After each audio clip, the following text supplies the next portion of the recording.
बंधुगण आपणक घरे जड़े विश्वासघातक लुचि रही जड़े जे आगामी 10 दिन मध्य आपणक उपरे एक भयंकर प्रतिशोध नेबाकु जाउछि।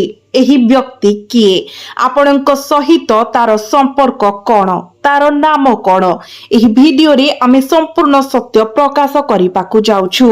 कारण आपणक जीवन बहुत दिन धरी विभिन्न समस्या रे जर्जरित केतेबेले आपणकर स्वास्थ्य हठात खराब हो जाए एक स्वास्थ्य जहा पूर्वरु उत्कृष्ट थिला आपण हसुथिले शक्ति रे परिपूर्ण थिले एवं प्रत्येक कार्य संपूर्ण उत्साहर सहित करुथिले तथापि हठात किछि घटी गला आपण एक अत्यधिक क्लांति अनुभव करिबाकु लागिले आपणकु प्रबल हठात मुंड बिंधा होइथिला एवं आपणकर जीवन हठात डिप्रेशन ने परिणत होई गला।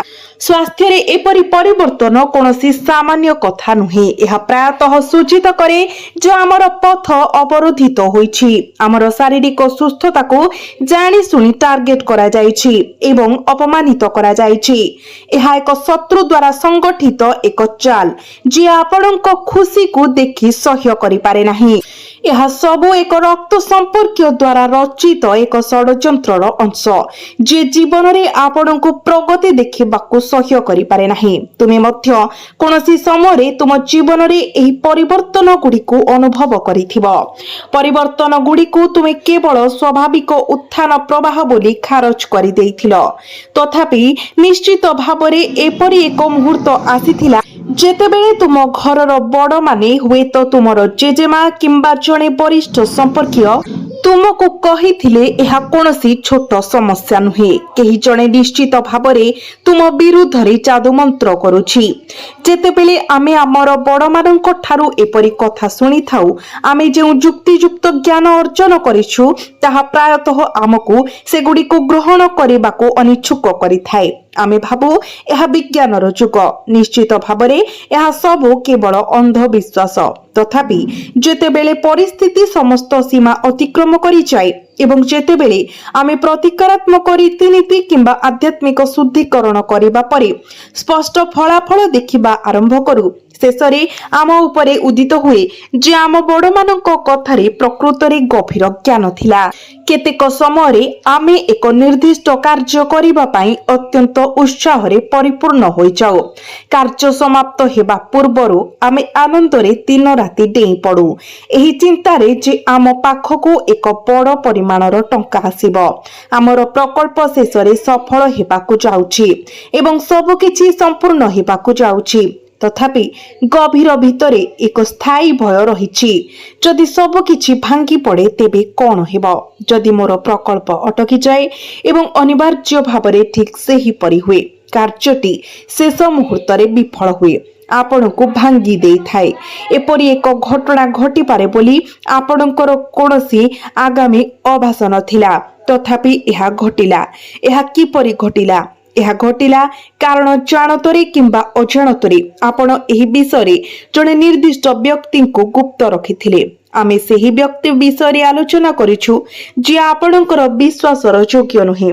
सेही व्यक्ति जे आपणकर गुप्त शत्रु जदिओ आपण एक रक्त संपर्क बांटती एही व्यक्ति आपणक रक्त पाई विपासु एही वीडियो रे आमे सेमानंकर नाम प्रकाश करिबो एवं संपूर्ण सत्य प्रकाश करिबो आपणक घरर प्रवेश पथ को किपरि बंधित करा जायछि केउ सामग्री व्यवहार करा जायथिला आपणक विरुद्ध रे एही तांत्रिक रीति केउ निर्दिष्ट रूप रे करा जायथिला आपण एथिरु निजको किपरि रक्षा करि पारिबे एवं सबुठारो गुरुत्वपूर्ण एही व्यक्ति किए जे एसबु आयोजन करूछंती। जदि आपण आज वीडियो को शेष पर्यंत न देखंती तेबे एहा आपणक जीवनर सबुठारो बड़ भूल हेबो एहा व्यतीत जदि आपण एही भूल करि चली थांती तेबे एहार परिणामरु रक्षा पाइबा प्राय असंभव होइजिबो तेनु प्रकृत ज्ञान मूर्खतापूर्ण कार्य को एडाइबा एवं एही वीडियो को अणदेखा करिबारु निवृत्त रहि पारे निहित। जदि आपण आज निज पई एक उज्जवल भविष्यत निर्माण करिबाकु चाहंती एवं आपणक पथरु प्रत्येक शत्रु को सफा करिबाकु चाहंती तेबे आपणको एही वीडियो को शेष पर्यंत देखिबा पई टिके समय देबाकु पड़िबो କାରଣ ଜୀବନରେ ବିନା କାରଣରେ କିଛି ହୁଏ ନାହିଁ। ଆପଣ ଈଶ୍ୱରଙ୍କ ଭକ୍ତ ଏବଂ ଈଶ୍ୱର ଆପଣଙ୍କୁ ନିଜର ବୋଲି ମାନନ୍ତି। ସେଥିପାଇଁ ସେ ଆପଣଙ୍କୁ ଏହି ସଂକଟର ମୁହୂର୍ତ୍ତରୁ ଉଦ୍ଧାର କରିବାକୁ ଆସିଛନ୍ତି। ଏହି ଭିଡିଓଟି ଆଜି ହଠାତ୍ ଆପଣଙ୍କର ସମ୍ମୁଖରେ ଦେଖାଦେବା ଏକ ଦିବ୍ୟ ସଂକେତ। ପରମାତ୍ମାଙ୍କ ଦ୍ୱାରା ସ୍ୱୟଂ ଆପଣଙ୍କୁ ମାର୍ଗଦର୍ଶନ କରାଯାଉଛି। ଏହି ଭିଡିଓ ଦେଖିବା ଏବଂ ଆପଣଙ୍କ ଶତ୍ରୁର ନାମ ଜାଣିବା ଆପଣଙ୍କୁ ଅନୁରୋଧ କରାଯାଉଛି। ମୁଁ ଆପଣଙ୍କୁ ଚେତାବନୀ ଦେବାକୁ ଆସିଛି। ଯଦି ଆପଣ ଆଜି ସେହି ଶତ୍ରୁକୁ ଚିହ୍ନିବେ, ତେବେ କେହି ସମ୍ପୂର୍ଣ୍ଣ ଭାବରେ କେହି ବି ଆପଣଙ୍କ ମୁଣ୍ଡର ଗୋଟିଏ କେଶକୁ ମଧ୍ୟ କ୍ଷତି ପହଞ୍ଚାଇ ପାରିବେ ନାହିଁ। ଏହି ଭିଡିଓରେ ଏକ ଉପଚାର ଅଛି ଯାହା ଆପଣଙ୍କର ସମସ୍ୟା ପାଇଁ ଏକ ଚମତ୍କାର ଚିକିତ୍ସା ଭାବରେ କାମ କରେ। ଯଦି ଆପଣ ଭଗବାନ ହନୁମାନଙ୍କୁ ସମର୍ପିତ ଏହି ନିର୍ଦ୍ଦିଷ୍ଟ ଉପାୟ କରନ୍ତି ଏବଂ ସମ୍ପୃକ୍ତ ମନ୍ତ୍ର ଜପ କରନ୍ତି, ତେବେ ଆପଣ ଜୀବନ ସାରା ଶତ୍ରୁମାନଙ୍କ ଚିନ୍ତାରୁ ମୁକ୍ତ ହେବେ ଏବଂ ଆପଣଙ୍କ ଅସ୍ତିତ୍ୱରୁ ପ୍ରତ୍ୟେକ ପ୍ରକାରର ପ୍ରତିକୂଳ ବାଧା ସ୍ଥାୟୀ ଭାବରେ ଦୂର ହୋଇଯିବ। ଆଜିର ଭିଡିଓରେ ଗୁରୁଜୀ ପ୍ରତ୍ୟେକ ବିବରଣୀକୁ ଗଭୀର ଭାବରେ ବ୍ୟାଖ୍ୟା କରିଛନ୍ତି। ଯଦି ଆପଣ ଏହାକୁ ଶେଷ ପର୍ଯ୍ୟନ୍ତ ଦେଖନ୍ତି, ତେବେ ଆପଣ କେବଳ ଲାଭ ପାଇବେ। କିନ୍ତୁ ଯଦି ଆପଣ ଅହଙ୍କାରର ପ୍ରଭାବରେ ଏହି ଭିଡିଓଟିକୁ ସମ୍ପୂର୍ଣ୍ଣ ନ ଦେଖନ୍ତି, ତେବେ ଆପଣଙ୍କର ଭବିଷ୍ୟତରେ ଘଟୁଥିବା ପରିଣାମ ପାଇଁ ଆପଣ ହିଁ କେବଳ ଦାୟୀ ରହିବେ। ପ୍ରଥମ ଏବଂ ସର୍ବୋପରି ବଜରଙ୍ଗବଲୀଙ୍କର ପ୍ରକୃତ ଭକ୍ତ ଭିଡିଓକୁ ଲାଇକ୍ କରି ଚ୍ୟାନେଲକୁ ସବସ୍କ୍ରାଇବ କରିଦିଅନ୍ତୁ ଏବଂ କମେଣ୍ଟ ବକ୍ସରେ ଶ୍ରଦ୍ଧା ଏବଂ ଭକ୍ତିର ସହିତ ଜୟ ଶ୍ରୀରାମ, ଜୟ ବଜରଙ୍ଗବାଲି ନିଶ୍ଚୟ ଲେଖନ୍ତୁ। ଆପଣ ସଫଳତାର ଯେକୌଣସି ଉଚ୍ଚତା ଆରୋହଣ କରନ୍ତି କିମ୍ବା ଆପଣ ଯେକୌଣସି ସ୍ମାରକୀ କୃତି ହାସଲ କରନ୍ତି, ଆପଣ ସର୍ବଦା ଆପଣଙ୍କ ଆଚରଣରେ ନମ୍ରତାର ମନୋଭାବ ବଜାୟ ରଖିବା ଉଚିତ। ତୁମେ ନିର୍ଦ୍ଦୋଷ, ଏକ ନିର୍ଦ୍ଦୋଷ ଯାହା ତୁମର ମୁହଁରେ ଉଜ୍ଜଳ ଭାବରେ ଝଲସୁଛି। ତୁମେ ନିଶ୍ଚିତ କରିବା ପାଇଁ କଠିନ ପରିଶ୍ରମ କର ଯେ ତୁମେ କେବେ ବି ଅସତ୍ ଉପାୟରେ ପ୍ରାପ୍ତ ଗୋଟିଏ ଟଙ୍କା ମଧ୍ୟ ରଖିବ ନାହିଁ। ପ୍ରକୃତରେ ଯେତେବେଳେ ତୁମେ ଜଣେ ବନ୍ଧୁଙ୍କ ଠାରୁ ଟଙ୍କା ଉଧାର ନିଅ, ତୁମେ ସମୟ ମଧ୍ୟରେ ତାହା ପରିଶୋଧ କରିବାକୁ ସମସ୍ତ ଚେଷ୍ଟା କର। ତୁମର ବିବେକ ଅନ୍ୟଥା ଅନୁମତି ଦେବ ନାହିଁ।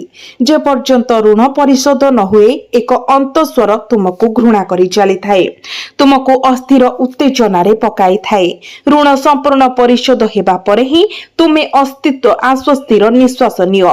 ତୁମେ ଜଣେ ଅସାଧାରଣ ପରିଶ୍ରମୀ ବ୍ୟକ୍ତି। ତୁମର ପରିଶ୍ରମ ଏତେ ଉଲ୍ଲେଖନୀୟ ଯେ ତୁମେ ଏକ କାର୍ଯ୍ୟ ହାତକୁ ନେବା ପରେ ତୁମେ ଏହାକୁ ସମାପ୍ତ ନ ହେବା ପର୍ଯ୍ୟନ୍ତ ଏବଂ ଏହାର ସମସ୍ତ ସମ୍ଭାବନା ବାହାର ନ କରିବା ପର୍ଯ୍ୟନ୍ତ ପରିତ୍ୟାଗ କର ନାହିଁ। ଏହି ଗୁଣ ହିଁ ତୁମକୁ ପରିଭାଷିତ କରେ ଯେ ତୁମେ ଅନ୍ୟମାନଙ୍କ ଠାରୁ ପ୍ରକୃତରେ ଏକ ଅସାଧାରଣ ବ୍ୟକ୍ତି ଭାବରେ ପୃଥକ ଏବଂ ଜୀବନରେ ତୁମକୁ ଆଗକୁ ବଢାଇଥାଏ। ତଥାପି ଯେତେବେଳେ ତୁମର କଠିନ ପରିଶ୍ରମ ତୁମକୁ ଏକ ପ୍ରମୁଖ ମାଇଲ ଖୁଣ୍ଟ ହାସଲ କରିବାକୁ କିମ୍ବା ଏକ ନୂତନ ରେକର୍ଡ ସ୍ଥାପନ କରିବାକୁ ସକ୍ଷମ କରେ, ତୁମ ଚାରିପାଖରେ ଥିବା ଲୋକମାନେ ଯେଉଁମାନେ ନିଜ ଜୀବନରେ କିଛି ଗୁରୁତ୍ୱପୂର୍ଣ୍ଣ ହାସଲ କରିବାରେ ବିଫଳ ହୋଇଛନ୍ତି, ତୁମ ପ୍ରତି ଈର୍ଷା କରିବାକୁ ଆରମ୍ଭ କରନ୍ତି। ଦୁନିଆ ଏବଂ ଏହାର ବାସିନ୍ଦାମାନେ ପ୍ରକୃତି ଏହିପରି। ସେମାନେ ସେ କିପରି ଆଗକୁ ବଢିପାରିଲେ କିମ୍ବା ସେ ମୋତେ କିପରି ପଛରେ ପକାଇଲେ ଭଳି ପ୍ରଶ୍ନରେ ଅତିଷ୍ଠ ହୋଇଯାଆନ୍ତି। ସେମାନେ ତୁମର ବିନାଶ ପାଇଁ କାମନା କରିବାକୁ ଏତେ ଦୂର ଯାଆନ୍ତି, ଆଶା କରନ୍ତି ଯେ ତୁମର ଘର ଏବଂ ପରିବାର ଉପରେ ଦୁର୍ଭାଗ୍ୟ କିମ୍ବା ବିପତ୍ତି ଆସୁ। ଲୋକମାନେ ଏତେ ଗଭୀରତାକୁ ବୁଡି ଯାଇପାରନ୍ତି ଯେ ସେମାନେ ଅନ୍ୟମାନଙ୍କ ବିରୁଦ୍ଧରେ କଳା ଯାଦୁ କିମ୍ବା ଯାଦୁବିଦ୍ୟା ମଧ୍ୟ ଆଶ୍ରୟ ନିଅନ୍ତି। ଏମାନେ ଏତେ ଗଭୀର ଭାବରେ ପ୍ରଭାବ ପକାଇଥାନ୍ତି ଯେ ବ୍ୟକ୍ତି ପାଗଳାମୀର ଦ୍ୱାର ଦେଶକୁ ଚାଲିଯାଏ, ଏପରିକି ସେମାନଙ୍କର ମାନସିକ କ୍ଷମତା ହରାଇ ବସିଥାଏ। ଏପରି ଲୋକମାନେ ଏବେ ତୁମ ଜୀବନର ଦ୍ୱାର ମଧ୍ୟ ଠକ୍ ଠକ୍ କରିଛନ୍ତି। ସତର୍କ ରୁହ। ଏହା ନିର୍ବୋଧତାର ସମ ନୁହେଁ, ବରଂ ଚତୁରତାର ସମ। ଏହା ବିଷୟଗୁଡ଼ିକୁ ହାଲୁକା ଭାବରେ ନେବାର ସମ ନୁହେଁ, ବରଂ ସେମାନଙ୍କୁ ଅତ୍ୟନ୍ତ ଗମ୍ଭୀରତାର ସହିତ ବ୍ୟବହାର କରିବାର ସମ। କାରଣ ଯଦି ତୁମେ ତୁମର ଶତ୍ରୁମାନଙ୍କୁ ଚିହ୍ନଟ କରିବାରେ ବିଫଳ ହୁଅ, ବରଂ ସେମାନଙ୍କ ଉପରେ ବିଶ୍ୱାସ ରଖିବା ସହିତ ଏହି ବ୍ୟକ୍ତି ମୋ ନିଜ ଜୀବନରେ ମୋ ପିଲାଦିନରୁ ସେମାନଙ୍କ ସହିତ ଖେଳିଥିଲି, ମୁଁ ସେମାନଙ୍କ ଆଖି ସାମ୍ନାରେ ବଢ଼ିଥିଲି। ସେମାନେ ମୋର ଶତ୍ରୁ ହୋଇପାରିବେ ନାହିଁ। ମୁଁ ସେମାନଙ୍କଠାରେ ମୋର ଗଭୀରତମ ଗୁପ୍ତ କଥା କହିପାରିବି, କିମ୍ବା ମୋର ଆବଶ୍ୟକତା ସମୟରେ ସେମାନେ ମୋ ସହିତ ଠିଆ ହୋଇଥିଲେ। ତେବେ ଏହି ସମସ୍ତ ଧାରଣା ମିଥ୍ୟା ପ୍ରମାଣିତ ହେବା ପାଇଁ ସ୍ଥିର ହୋଇଛି। ଆମେ କଥାଗୁଡ଼ିକୁ ଧ୍ୟାନର ସହିତ ଶୁଣ। ସମୟ ବଦଳି ଯାଇଛି। ଥରେ ଏକ ଯୁଗ ଥିଲା ଯେତେବେଳେ ଲୋକମାନେ ପ୍ରକୃତରେ ପରସ୍ପରର ଯତ୍ନ ନେଉଥିଲେ। ଏକ ସମୟ ଯେତେବେଳେ ଜଣେ ଭାଇ ନିଜ ଭାଇ ପାଇଁ ସ୍ୱେଚ୍ଛାକୃତ ଭାବରେ ସିଂହାସନ ପରିତ୍ୟାଗ କରିଥିଲେ ଏବଂ ଭରତ ପ୍ରଭୁ ରାମଙ୍କୁ ଅନୁକରଣ କରି ରାମ ବନବାସରେ ଥିବା ସମଗ୍ର 14 ବର୍ଷ ପାଇଁ ଏକ ସାଧାରଣ କୁଡ଼ିଆରେ ରହିବାକୁ ବାଛିଥିଲେ। କିନ୍ତୁ ଆଜି ଦୁନିଆ ଏପରି ହୋଇଯାଇଛି ଯେ ଜଣେ ଭାଇ କେବଳ ଏକ ଭୂମି ପାଇଁ ନିଜ ରକ୍ତ ଏବଂ ମାଂସକୁ ହତ୍ୟା କରିବାକୁ ପ୍ରସ୍ତୁତ। ଏପରି ଏକ ଯୁଗରେ କୌଣସି ସମ୍ପର୍କରେ ପ୍ରକୃତ ଉଷ୍ମତା କିମ୍ବା ନିଜର ଭାବନା ପାଇବାକୁ ଆଶା କରନ୍ତୁ ନାହିଁ, ନଚେତ୍ ଆପଣ ଆପଣଙ୍କ ଜୀବନର ସବୁଠାରୁ ବଡ଼ ଆଘାତ ଭୋଗ କରିବେ। କାରଣ ଯେତେବେଳେ ଆପଣଙ୍କର ନିକଟତମ ଲୋକଙ୍କ ଠାରୁ ବିଶ୍ୱାସଘାତକତା ଆସେ, ହୃଦୟ ହଜାର ହଜାର ଖଣ୍ଡ ହୋଇଯାଏ। ବହୁତ ଡେରି ହୋଇନାହିଁ, ସମୟ ଏପର୍ଯ୍ୟନ୍ତ ଶେଷ ହୋଇନାହିଁ। ଈଶ୍ୱର ଆପଣଙ୍କୁ ଏକ ବାର୍ତ୍ତା ପଠାଉଛନ୍ତି। ଆପଣଙ୍କ ଶତ୍ରୁମାନଙ୍କ ଠାରୁ ନିଜକୁ ଦୂରେଇ ରଖନ୍ତୁ, ନଚେତ୍ ସେମାନେ ଆପଣଙ୍କ ପ୍ରିୟ ଜିନିଷକୁ ସମ୍ପୂର୍ଣ୍ଣ ନଷ୍ଟ କରିଦେବେ। ଏହି ଲୋକମାନେ ଆପଣଙ୍କର ମୁଖ୍ୟ ପ୍ରବେଶ ଦ୍ୱାରରେ ପୂର୍ବରୁ ଏକ ମନ୍ତ୍ର ପକାଇ ସାରିଛନ୍ତି। ଆପଣ ସର୍ବଦା ଆପଣଙ୍କ ଅତିଥିମାନଙ୍କୁ ଶ୍ରଦ୍ଧାର ସହିତ ବ୍ୟବହାର କରିଛନ୍ତି, କାରଣ ଆପଣ ବିଶ୍ୱସ୍ତ ଭାବରେ ଅତିଥି ଦେବୋ ଭବ, ଅତିଥି ହେଉଛନ୍ତି ଈଶ୍ୱର ପରମ୍ପରାକୁ ବଜାୟ ରଖିଛନ୍ତି, ଯାହା ଆପଣଙ୍କର ବୃଦ୍ଧମାନଙ୍କ ଦ୍ୱାରା ଆପଣଙ୍କଠାରେ ସ୍ଥାପିତ ହୋଇଥିଲା। ତଥାପି ଜଣେ ଅତିଥି ଏବେ ଏକ ରାକ୍ଷସ ରୂପରେ ଆପଣଙ୍କ ଘରେ ପ୍ରବେଶ କରିବାକୁ ପ୍ରସ୍ତୁତ। ଏକ ରାକ୍ଷସ ଯିଏ ଆପଣଙ୍କ ମୁଖ୍ୟ ଦ୍ୱାରକୁ ଏକ ଦୁଷ୍ଟ ମନ୍ତ୍ରରେ ବାନ୍ଧିବାକୁ ଚାହୁଁଛି। ଥରେ ଆପଣଙ୍କ ଘରର ଦ୍ୱାରବନ୍ଧ ଏହିପରି ବନ୍ଧା ହୋଇଗଲେ ଯେ କେହି ପ୍ରବେଶ କରେ କିମ୍ବା ଛାଡ଼ିଦିଏ ସେ ସମ୍ପୂର୍ଣ୍ଣ ନଷ୍ଟ ହୋଇଯିବ। କାରଣ ପ୍ରଥମେ କଳୁଷିତ ହେବ ସେମାନଙ୍କର ବୁଦ୍ଧି। ସେହି ବ୍ୟକ୍ତି ସଠିକ୍ ନିଷ୍ପତ୍ତି ନେବାର ଶକ୍ତି ହରାଇବ। ସେମାନେ ଛୋଟ ଛୋଟ କଥାରେ ପିଲା ପରି ବକବକ୍ କରିବେ ଏବଂ ଯେତେବେଳେ ଏକ ଗୁରୁତ୍ୱପୂର୍ଣ୍ଣ ନିଷ୍ପତ୍ତି ନେବାର ସମୟ ଆସିବ, ସେମାନେ ନିଜ ହାତରେ ନିଜ ଭବିଷ୍ୟତକୁ ନଷ୍ଟ କରିବେ। ଏହା ଆପଣଙ୍କୁ ଉଚ୍ଚତାରୁ ତଳକୁ ଫିଙ୍ଗିଦେବ। ଯେତେବେଳେ ଜଣେ ବ୍ୟକ୍ତି ମାନସିକ ଭାଙ୍ଗି ପଡ଼ିଥାଏ, ସେତେବେଳେ ସେମାନେ ନିଜ ହାତରେ ନିଜ ଜୀବନକୁ ନଷ୍ଟ କରିଦିଅନ୍ତି। ଯେତେବେଳେ ଆପଣଙ୍କ ମୁଖ୍ୟ ପ୍ରବେଶ ଦ୍ୱାରରେ ଏକ ଆଧ୍ୟାତ୍ମିକ ଅବରୋଧ ରଖାଯାଏ, ବିଶେଷ କରି ଯେତେବେଳେ ଆପଣ ପ୍ରବେଶ କରିବାକୁ କିମ୍ବା ପ୍ରସ୍ଥାନ କରିବାକୁ ଆପଣଙ୍କ ଦ୍ୱାରବନ୍ଧ ପାର କରନ୍ତି, ଆପଣ ଆପଣଙ୍କର ବୃତ୍ତିଗତ କ୍ଷେତ୍ରରେ ଏପରି ଆବେଗପୂର୍ଣ୍ଣ କାର୍ଯ୍ୟ କରିପାରନ୍ତି କିମ୍ବା କ୍ରୋଧରେ ଏତେ ଶୀଘ୍ର ପ୍ରତିକ୍ରିୟା ପ୍ରକାଶ କରିପାରନ୍ତି ଯେ ଆପଣ ଆପଣଙ୍କର ଚାକିରି ହରାଇବାକୁ ପଡ଼ିପାରେ। କେତେକ ସମୟରେ ଆମେ କ'ଣ କରୁଛୁ ସେ ବିଷୟରେ ଆମେ ଅଜ୍ଞ। ଏପରି ପରିସ୍ଥିତି ଆପଣଙ୍କ ପାଇଁ ସୃଷ୍ଟି ହେବାକୁ ଯାଉଛି। ଟିକେ ସତର୍କ ରୁହନ୍ତୁ। ଯେତେବେଳେ ଆପଣ ସେହି ଦ୍ୱାର ଦେଶ ପାର ହୋଇ ଆପଣଙ୍କ ଘରେ ପ୍ରବେଶ କରିବେ, ସେତେବେଳେ ଏକ ନକାରାତ୍ମକ ଆଧ୍ୟାତ୍ମିକ ପ୍ରଭାବ ଆପଣଙ୍କ ଉପରେ ରହିବ, ଯାହା ଫଳରେ ଆପଣ ପରିବାର ସଦସ୍ୟଙ୍କ ସହିତ ଝଗଡ଼ା କରିବେ ଏବଂ ସମ୍ପର୍କୀୟମାନଙ୍କ ସହିତ କଠୋର ଭାବରେ କଥା ହେବେ। ବିବାଦ ଏତେ ବୃଦ୍ଧି ପାଇବ ଯେ ପରିବାର ବିଭାଜନ କିମ୍ବା ବିଭାଜନର ସମସ୍ୟା ମଧ୍ୟ ଉପୁଜିପାରେ। ଅତ୍ୟନ୍ତ ସତର୍କ ରୁହନ୍ତୁ, କାରଣ ବିପଦ ଏପର୍ଯ୍ୟନ୍ତ ଟଳି ନାହିଁ। ତେବେ ଏହି ବିପଦରୁ କିପରି ସୁରକ୍ଷିତ ରହିପାରିବେ? ଆପଣ କେବଳ ଏହି ଭିଡିଓକୁ ଶେଷ ପର୍ଯ୍ୟନ୍ତ ଦେଖି ସେହି ଜ୍ଞାନ ହାସଲ କରିବେ ଏବଂ ଆବଶ୍ୟକୀୟ ସତର୍କତା ଶିଖିବେ। ତେଣୁ ସମ୍ପୂର୍ଣ୍ଣ ନିଷ୍କର୍ଷ ପର୍ଯ୍ୟନ୍ତ ଭିଡିଓ ସହିତ ରୁହନ୍ତୁ। ଯଦି ଆପଣ ପରାମର୍ଶ ଚାହାନ୍ତି, ତେବେ ଏହି ଗୋଟିଏ ପରାମର୍ଶକୁ ହୃଦୟଙ୍ଗମ କରନ୍ତୁ। ଜୀବନରେ ଯାହା ଘଟେ କେବେ ବି ଏପରି ବ୍ୟକ୍ତି ଉପରେ ଭରସା କରନ୍ତୁ ନାହିଁ ଯିଏ ଆପଣଙ୍କ ଆନନ୍ଦର ମୁହୂର୍ତ୍ତରେ ଦୁଃଖିତ ହୋଇଥିଲେ, ଯିଏ ଆପଣଙ୍କର ଉତ୍ସବ ପାଳନକୁ ନଷ୍ଟ କରିଥିଲେ, ଯିଏ ଆପଣଙ୍କ ଦ୍ୱାରା ନିଆଯାଇଥିବା ପ୍ରତ୍ୟେକ ନିଷ୍ପତ୍ତିକୁ ସମାଲୋଚନା କରିଥିଲେ, କିମ୍ବା ଯିଏ ଆପଣଙ୍କ ବିଷୟରେ ଆଖପାଖରେ ସମସ୍ତଙ୍କ ନିକଟରେ ଦୂଷିତ ଗୁଜବ ପ୍ରଚାର କରିଥିଲେ। ସମ୍ଭବତଃ ଆପଣଙ୍କ ନିଜ ଘରେ କିଛି ବ୍ୟକ୍ତି, କିଛି ସମ୍ପର୍କ ଏହି ବର୍ଣ୍ଣନା ସହିତ ମେଳ ଖାଉଛନ୍ତି। ଯେତେବେଳେ କୌଣସି ବିଶେଷ ପର୍ବ ଆସୁଛି, ଯେତେବେଳେ ଆପଣଙ୍କର ଜନ୍ମଦିନ ନିକଟତର ହେଉଛି କିମ୍ବା ଯେତେବେଳେ ଆପଣଙ୍କର ବାର୍ଷିକୀ ଆସୁଛି, ଏହି ଲୋକମାନେ ସର୍ବଦା ଏପରି ପରିସ୍ଥିତି ସୃଷ୍ଟି କରନ୍ତି ଯାହା ପରିବାର ମଧ୍ୟରେ ଦ୍ୱନ୍ଦ୍ୱ ଏବଂ ବିବାଦ ସୃଷ୍ଟି କରେ। ଶେଷ ପରିଣାମ ହେଉଛି ଯେ ତୁମେ ତୁମର ପର୍ବକୁ ଉପଭୋଗ କରିପାରିବ ନାହିଁ କିମ୍ବା ତୁମର ବିଶେଷ ଦିନକୁ ପ୍ରକୃତ ଖୁସିରେ ପାଳନ କରିପାରିବ ନାହିଁ। ଏହା ଠିକ୍ ସେମାନଙ୍କର ଷଡ଼ଯନ୍ତ୍ର। ଏହିପରି ଭାବରେ ଏପରି ଲୋକମାନଙ୍କୁ ଚିହ୍ନଟ କରାଯାଏ।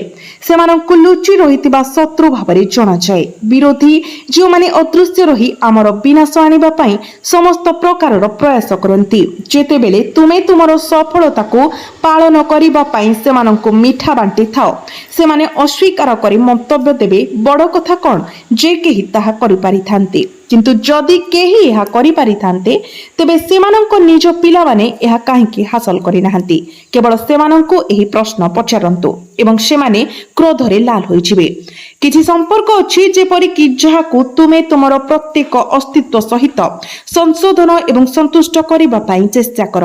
ଅପରାଧ ନ କରିବା ପାଇଁ ତୁମେ ପ୍ରାୟତଃ ଏପରି କାମ କର ଯାହା ତୁମକୁ ତୁମର ମର୍ଯ୍ୟାଦା ସହିତ ବୁଝାମଣା କରିବାକୁ ବାଧ୍ୟ କରେ। ତଥାପି ଏହା ଆଉ ନଇଁ ପଡ଼ିବାର ସମୟ ନୁହେଁ, ଏବେ ଉଠିବାର ସମୟ। ଏହି ଲୋକମାନେ ପ୍ରକୃତରେ କିଏ ତାହା ଚିହ୍ନିବା ଏବଂ ସେମାନଙ୍କୁ ତୁମର ଜୀବନରୁ ବାହାର କରିବାର ସମୟ। କାରଣ ଯଥେଷ୍ଟ ହୋଇଗଲା।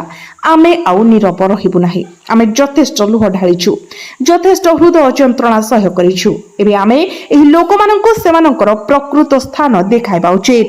ଆମେ ସେମାନଙ୍କୁ ବୁଝାଇବା ଉଚିତ ଯେ ସେମାନେ ଏପର୍ଯ୍ୟନ୍ତ ଯାହା କରିଛନ୍ତି ତାହା ସମ୍ପୂର୍ଣ୍ଣ ଭୁଲ ଥିଲା ଏବଂ ଏହି ସମୟଠାରୁ ଆମେ ଆଉ ସେମାନଙ୍କର ଯୋଜନାକୁ ସଫଳ ହେବାକୁ ଦେବୁ ନାହିଁ। ପ୍ରାୟତଃ ଲୋକମାନେ ଆମକୁ ତଳକୁ ଟାଣିବା ପାଇଁ ତନ୍ତ୍ର ପୂଜାର ଆଶ୍ରୟ ନିଅନ୍ତି। ଏହି ଗୁପ୍ତ ଅଭ୍ୟାସ ଗୁଡ଼ିକ ମାଧ୍ୟମରେ ସେମାନଙ୍କ ଘରର ଆରାମରୁ ହେଉ କିମ୍ବା ଜଣେ ବାବାଙ୍କ ସହାୟତାରେ ସେମାନେ ଏପରି ଭାବରେ ତୁମର ବିନାଶର ଯୋଜନା କରନ୍ତି ଯାହାଦ୍ୱାରା ସେମାନଙ୍କ ଉପରେ କୌଣସି ସନ୍ଦେହ ନ ଆସିବ।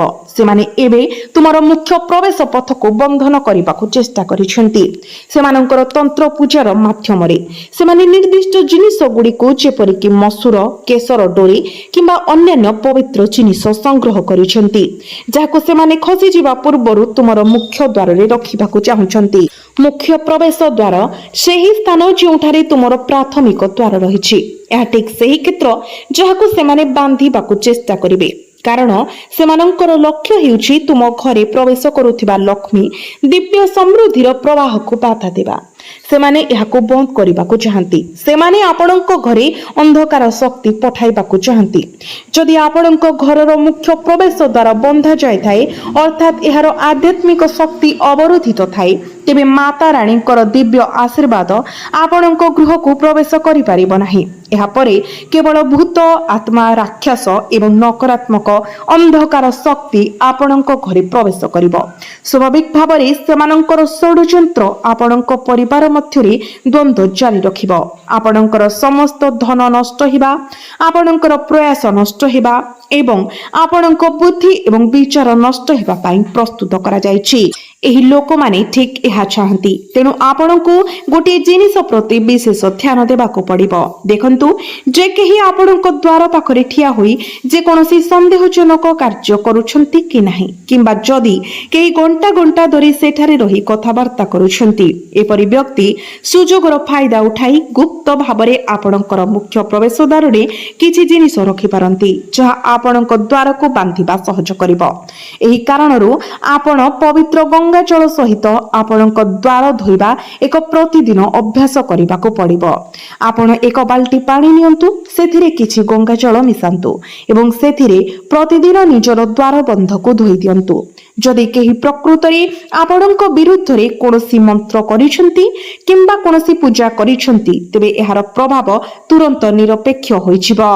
ଆମେ ଯେଉଁ ଘଟଣା ଗୁଡ଼ିକ ବର୍ଣ୍ଣନା କରିଛୁ ପ୍ରକୃତରେ ଆପଣଙ୍କ ଜୀବନରେ ଘଟିଛି। ତେଣୁ ଆପଣଙ୍କ ଘରେ ପ୍ରକୃତରେ ଜଣେ ଶତ୍ରୁ ଅଛି। ଆମେ ବର୍ତ୍ତମାନ ସେହି ବ୍ୟକ୍ତିଙ୍କ ନାମ ଆପଣଙ୍କୁ ପ୍ରକାଶ କରିବାକୁ ଯାଉଛୁ। ଯଦି ଆପଣ ଏହି ସୂଚନାକୁ ଗମ୍ଭୀରତାର ଏବଂ ଧ୍ୟାନର ସହିତ ଶୁଣନ୍ତି, ତେବେ ଏହା ଆପଣଙ୍କ ପାଇଁ ଅତ୍ୟନ୍ତ ଲାଭଦାୟକ ସାବ୍ୟସ୍ତ ହେବ।